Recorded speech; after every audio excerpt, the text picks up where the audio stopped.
নমস্কার, আমি বর্ণা। আমুদরিয়া নিউজে সকলকে স্বাগত। প্রথম ভারতীয় শিল্পী শ্রেয়া ইকুয়াল গ্লোবাল অ্যাম্বাসেডর।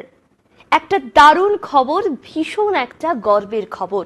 বাঙালি মেয়ে সঙ্গীত শিল্পী শ্রেয়া ঘোষাল হলেন প্রথম ভারতীয় শিল্পী যিনি স্পটিফাইয়ের জন্য ইকুয়াল গ্লোবাল অ্যাম্বাসেডর হিসেবে মনোনীত হয়েছেন।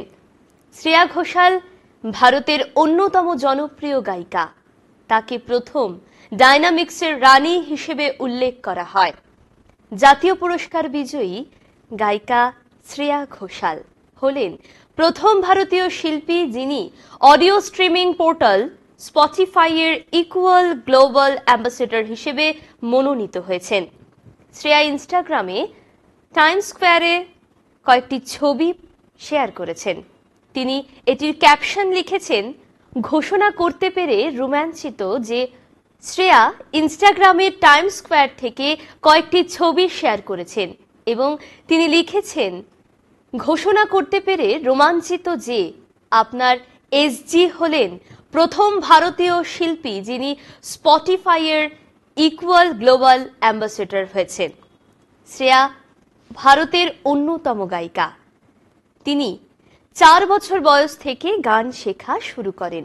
6 বছর বয়সে তিনি শাস্ত্রীয় সঙ্গীতে তার আনুষ্ঠানিক প্রশিক্ষণ শুরু করে।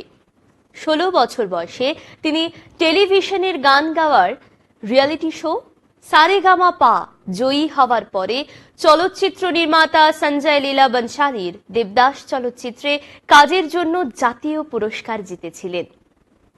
তিনি মুনবে বা পিউ বলে, মেরে ডোলনা, বরসোরে, ওহ লালা লালা, চিকনি চমেলি, নাঙ্গাপুঙ্গা দোস্ত সহ ভারতের অন্যতম জনপ্রিয় গায়িকা হিসেবে নিজেকে প্রতিষ্ঠিত করেছিলেন।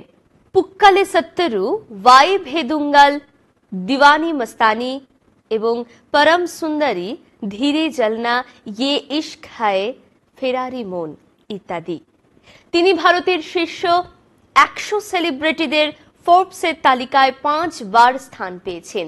এই মাসের গোড়ার দিকে কিংবদন্তি অভিনেতা অমিতাভ বচ্চন গায়িকা শ্রেয়া ঘোষাল এবং সোনু নিগমের সঙ্গে একটি শোয়ে তাদের পানিপুরি এবং ফুচকা সম্পর্কে ব্যাখ্যা করছিলেন। শোতে সোনু নিগম পানিপুরির প্রতি ভালোবাসা প্রকাশ করেছিলেন।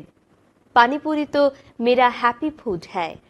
তাতে শ্রেয়া বাধা দেন এবং বলেন, পানিপুরি সে ভি বড়িয়া চিজ হ্যায় ফুচকা। ঠিক তাই, আমারও ভীষণ পছন্দের ফুচকা। আজ এই পর্যন্তই, ফিরবো আবার অন্য কোনো খবরে। ধন্যবাদ।